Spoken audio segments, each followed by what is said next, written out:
इस चैप्टर में हम करने वाले हैं टेबल्स। सबसे पहले देखेंगे कि HTML का टेबल बनता कैसे है। फिर देखेंगे उस पर CSS की प्रॉपर्टीज़ कैसे अप्लाई होती हैं। प्रॉपर्टी जैसे बॉर्डर टेबल पे कैसे अप्लाई होगा, साइज़ कैसे रिसाइजिंग कर सकते हैं, अलाइनमेंट कैसे कर सकते हैं, टेबल को स्टाइल कैसे दे सकते हैं, रिस्पॉन्सिव कैसे बना सकते हैं। तो सबसे पहले देखते हैं कि टेबल बनता कैसे है HTML में, क्योंकि टैग्स हैं अपने वो सारे HTML के हैं। सो यहाँ पे आपको एक रिवीजन करा देता हूँ टेबल बनता कैसे है। टेबल बनाने के लिए हमारे पास टैग होता है टेबल नाम से, ठीक है। तो कोई भी टैग स्टार्ट करेंगे तो उसको क्लोज भी करना पड़ेगा। तो टेबल का टैग हमने स्टार्ट करके क्लोज कर दिया है। अब टेबल में क्या होता है, टेबल में अपने रोज़ होती हैं, रोज़ में डेटा आता है, नोटिफाई करते हैं टेबल रो के टैग से, जिसको हम बोलते हैं TR। तो जितनी आपको रोज़ चाहिए उतनी आपको TR लेनी है। जैसे मेरा डेटा है 5 रोज़ के अंदर टेबल की, हमारे टेबल की होगी 5 रोज़।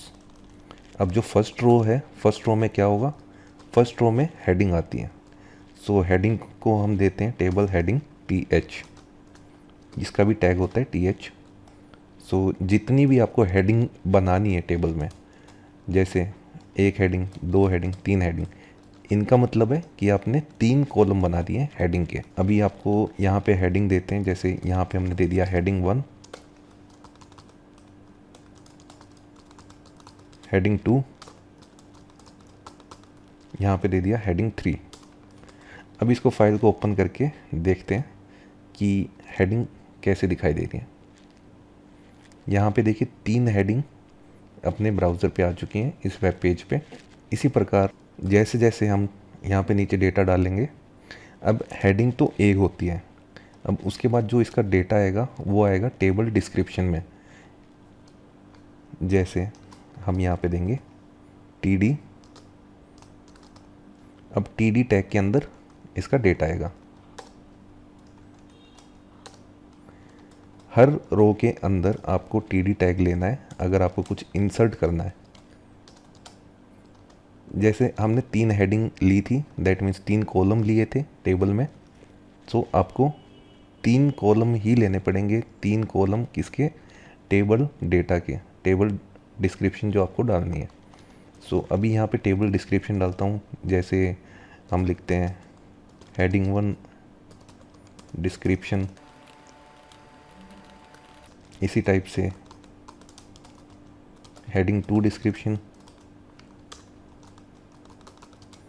यहाँ पे डाला हमने हेडिंग 3 डिस्क्रिप्शन। ये रिफ्रेश करते हैं और ये देखिए जो अपनी हेडिंग थी उनके नीचे ही अपना डेटा आया है, जो रो के अंदर डेटा है। सो डेटा आप फिल करेंगे TD से। इनको कॉपी पेस्ट कर देते हैं ताकि अपना टेबल फिल लगे। हर रो के अंदर आपको ये फिल करने हैं TD, क्योंकि डेटा अपना रो के अंदर आता है। रिफ्रेश, ठीक है, ये आ गया। अब ये टेबल अपने को पता नहीं चल रहा है कि ये टेबल है या कुछ और है, ये लाइंस में डेटा फिल किया हुआ है। तो उसके लिए अब हम प्रॉपर्टीज़ देखते हैं कि इसके हम बॉर्डर्स कैसे दे सकते हैं। बॉर्डर्स देने के लिए हेड टैग के अंदर आपको स्टाइल टैग के अंदर इसकी प्रॉपर्टीज़ पे वर्क करना है। सो पहली प्रॉपर्टी हम देखते हैं। पहली प्रॉपर्टी है अपनी बॉर्डर की। बॉर्डर की प्रॉपर्टी देने के लिए सबसे पहले हम टेबल को प्रॉपर्टी देते हैं। हम लिखेंगे बॉर्डर, हमें जितनी विड्थ देनी है बॉर्डर की हम उतनी विड्थ लेंगे। अभी हम शॉर्ट हैंड में कर रहे हैं। शॉर्ट हैंड बॉर्डर्स की हम ऑलरेडी कर चुके हैं अपने लास्ट चैप्टर में। अगर आपने वो प्रॉपर्टी नहीं देखी है, शॉर्ट हैंड आप अगर रिवाइज करना चाहते हैं रिवाइज कर सकते हैं प्लेलिस्ट में जाके। 2 पिक्सल की मैंने विड्थ दे दी, जो बॉर्डर है अपना किसका, टेबल का। इसके बाद हम इसको बताएंगे कि किस टाइप की बाउंड्री होनी चाहिए बॉर्डर की, सॉलिड होनी चाहिए, डैश्ड होनी चाहिए या कोई और होनी चाहिए। उसके बाद हम बताएंगे कि किस कलर की होनी चाहिए। अगर आप रेड देंगे रेड कलर की आएगी, ब्लैक देंगे, अभी मैंने ब्लैक लिया, ब्लैक कलर की आएगी। इसको रिफ्रेश करते हैं, ठीक है। ये टेबल है पूरा जिसके अराउंड में आपको बाउंड्रीज दिखाई दे रही हैं। अब हमें क्या करना है, हमें इसके अंदर कॉलम्स की भी बाउंड्री चाहिए, बॉर्डर्स चाहिए, तो उसके लिए हम क्या करेंगे, TH table heading and table description को हमें क्या देनी है, बाउंड्री देनी है।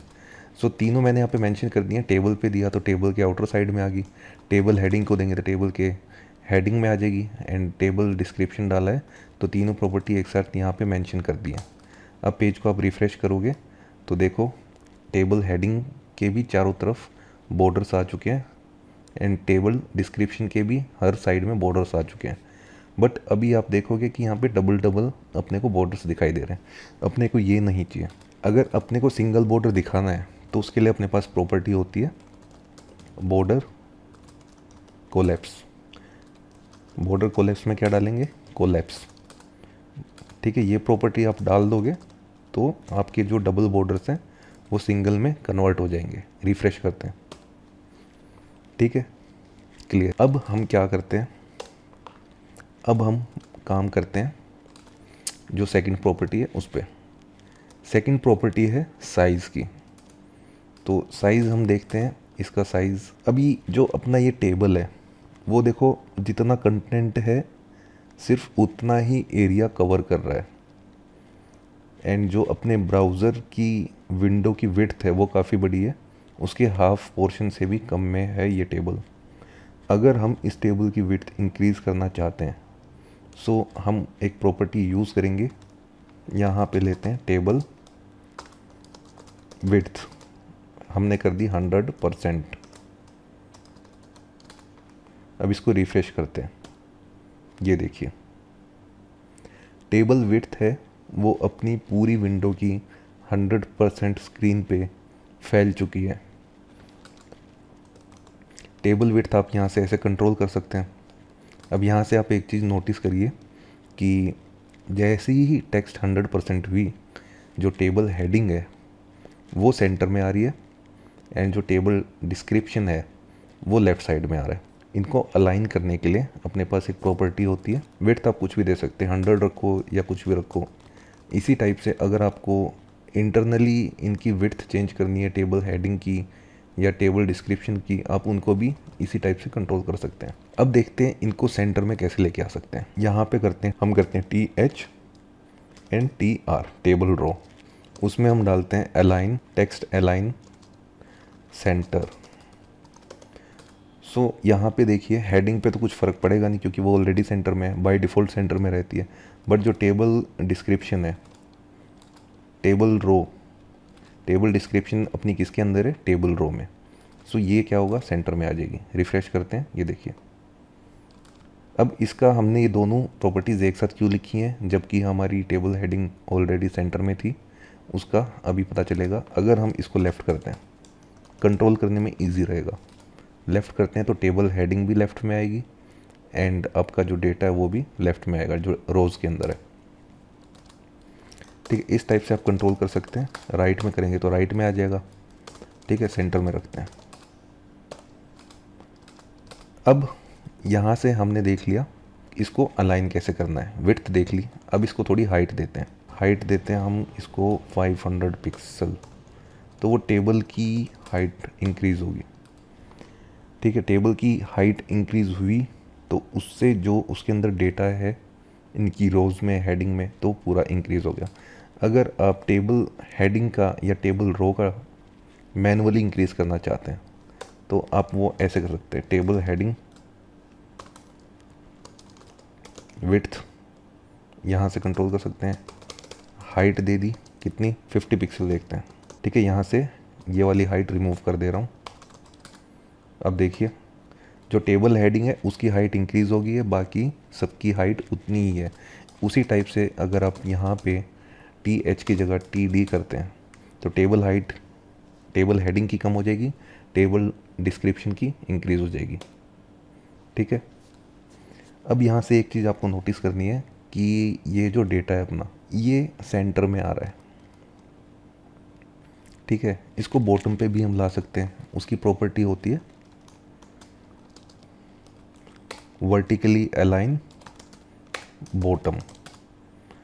अब इसको रिफ़्रेश करेंगे तो ये देखिए ये जो डेटा, ये जो गैप है डेटा के नीचे एंड ऊपर, वो हम इसको नीचे भी ले जा सकते हैं, ऊपर भी ले जा सकते हैं। रिफ़्रेश करेंगे तो ये डेटा आ गया नीचे। अगर आप यहाँ पे वर्टिकली अलाइन टॉप कर देंगे, अभी मैंने टेबल डेटा दिया हुआ है, टेबल डेटा है हमारा टेबल रोज़ के अंदर, एंड इसको रिफ़्रेश कर देंगे तो ये टॉप पे चला जाएगा। अगर आप यहाँ पे आर करते हैं टेबल रो, देन वो सभी, क्योंकि रोज़ तो अपनी पूरी हैं कंप्लीट, तो वो हेडिंग पे भी अप्लाई हो जाएगा एंड आपका टेबल डेटा पे भी, टेबल डिस्क्रिप्शन पे भी अप्लाई हो जाएगा। तो आप अपनी नीड के अकॉर्डिंग इनको यहाँ पे सेट कर सकते हैं।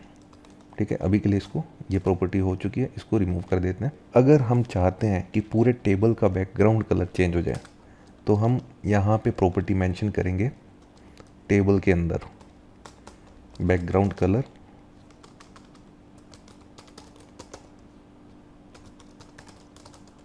ग्रे, कुछ भी दे सकते हो आप। ठीक है, कलर कर देंगे वाइट, कलर का मतलब text colour. Okay, and border है उसको भी कर देते हैं वाइट। अब ठीक है, सो इस टाइप से आप टेबल का बैकग्राउंड कलर चेंज कर सकते हैं, बॉर्डर्स का बैकग्राउंड कलर चेंज कर सकते हैं, टेक्स्ट का कलर चेंज कर सकते हैं। अब हम क्या करते हैं, अगर हमें सिर्फ हेडिंग का कलर चेंज करना है तो हम ये वाली प्रॉपर्टी है बैकग्राउंड कलर की जो हमने टेबल में दी हुई थी, वहाँ से हटा के कट करते हैं इसको और इसको पेस्ट कर देंगे। अगर आपको सिर्फ हेडिंग का कलर चेंज करना है तो हेडिंग में पेस्ट कर देंगे और इसको कलर दे देते हैं ग्रीन। ठीक है, अब ये पूरा कलर रिमूव हो जाएगा और हेडिंग में कलर आ जाएगा, ये देखो। ठीक है, इसी टाइप से आप TR यहाँ पे भी दे सकते हैं। अगर आपको दोनों में चाहिए, टेबल रोज़ में भी चाहिए और टेबल हेडिंग में भी, तो वो भी आप यहाँ से दे सकते हैं। अगर आपको टेबल रोज़ का अलग कलर चाहिए तो वो भी आप अलग दे सकते हैं। जैसे इस प्रॉपर्टी को हम यहाँ से कॉपी करते हैं एंड यहीं पे पेस्ट करते हैं एंड यहाँ से TH की जगह TR करते हैं टेबल रो। टेबल रो का हमें बैकग्राउंड कलर चाहिए ऑरेंज, ऑरेंज पे ब्लैक कलर टेक्स्ट का होना चाहिए, ये देखो। ठीक है, अब हम इन्हें रिमूव करते हैं। अब अपने को क्या करना है, अब अपने को करना है कि जब आप प्रॉपर्टी देखते हैं, अलाइनमेंट हम कर चुके हैं, साइज़ हम कर चुके हैं। ठीक है, अब हम देखते हैं स्टाइल। अगर हम चाहते हैं कि इसकी हाइट विड्थ की जगह हम इसकी पैडिंग इंक्रीज़ कर दें, तो पैडिंग भी इंक्रीज़ कर सकते हैं आप। इंटरनली हर एक रो, हेडिंग एंड टेबल की एक इंटरनली पैडिंग आ जाएगी। पैडिंग हम कर चुके हैं। अगर आपको पैडिंग से रिलेटेड प्रॉपर्टी देखनी है तो लिस्ट में जाके आप देख सकते हो। रिफ़्रेश करते हैं, ये देखिए सबकी हर साइड से 20-20 पिक्सल्स का यहाँ पे आपको स्पेस मिल गया है। सो हाइट से बेटर है आप पैडिंग यूज़ करें जितना आपको चाहिए, ये अच्छा भी लगता है। भी ये रिमूव करते हैं, यहाँ से कलर जा चुका है। अब हम चाहते हैं जब भी आप किसी भी सेल पे होवर करें तो उसका कलर चेंज हो जाए। उसके लिए हम करते हैं TR। हमें रोज़ का कलर चेंज करना है तो हम रोज़ लेंगे यहाँ पे। ठीक है, TR लिया, कोलन होवर, ये किया। अगर हम TR पे होवर करेंगे तो आप क्या चाहते हैं, बैकग्राउंड कलर चेंज हो। किस में चेंज हो, क्या कलर आ जाए, हम चाहते हैं orange colour and text colour है वो हो जाए ब्लैक। रिफ्रेश करते हैं। अब मैं किसी भी रो के ऊपर अपना कर्सर लेके जाऊंगा तो उसका कलर चेंज होगा जिस भी रो के ऊपर जाएंगे हम। ठीक है, एंड अगर हम चाहते हैं, कलर आप कुछ भी दे सकते हैं यहाँ से। अगर आप चाहते हैं, पहले तो सबसे पहले यहाँ पे हम जो अपने TR है उसको क्या करते हैं, TR पे हम यहाँ पे बॉर्डर देते हैं। बॉर्डर देंगे हम बॉटम 2 पिक्सल सॉलिड ब्लैक। ठीक है, यहाँ से रिमूव कर देते हैं एंड अब इस पे देखते हैं कि हम स्ट्रिप्स मतलब ओड इवन तरीके से किस तरीके से सभी लाइंस में कलर दे सकते हैं जो कि टेबल प्रोफेशनल लगता है। सो उसके लिए हम करेंगे TRNth चाइल्ड। nth चाइल्ड में हम देंगे या तो आपको ओड रो चाहिए या इवन रो चाहिए। अगर हम लेते हैं इवन, हर इवन रो के लिए क्या हो जाए, बैकग्राउंड कलर हो जाए ग्रे एंड टेक्स्ट हो जाए आपकी वाइट। ये देखो, ठीक है। अब जैसे जैसे आप यहाँ पे टेबल रो एंड उसका डेटा इंक्रीज़ करते जाएंगे वैसे वैसे वो ऑटोमेटिकली इंक्रीज़ होता जाएगा आपका स्ट्रिप्स के तरीके से। जहाँ पे भी इवन रो होगी वहाँ पे उसका कलर अपने आप चेंज हो जाएगा ग्रे कलर में। रिफ़्रेश करते हैं, ये देखिए जैसे डेटा और बढ़ा है तो ये इवन रोज़ में कलर ग्रे आ गया। इसको अगर आप यहाँ से ओड करते हैं तो ओड रोज़ में ये कलर चला जाएगा। ये देखो, ठीक है।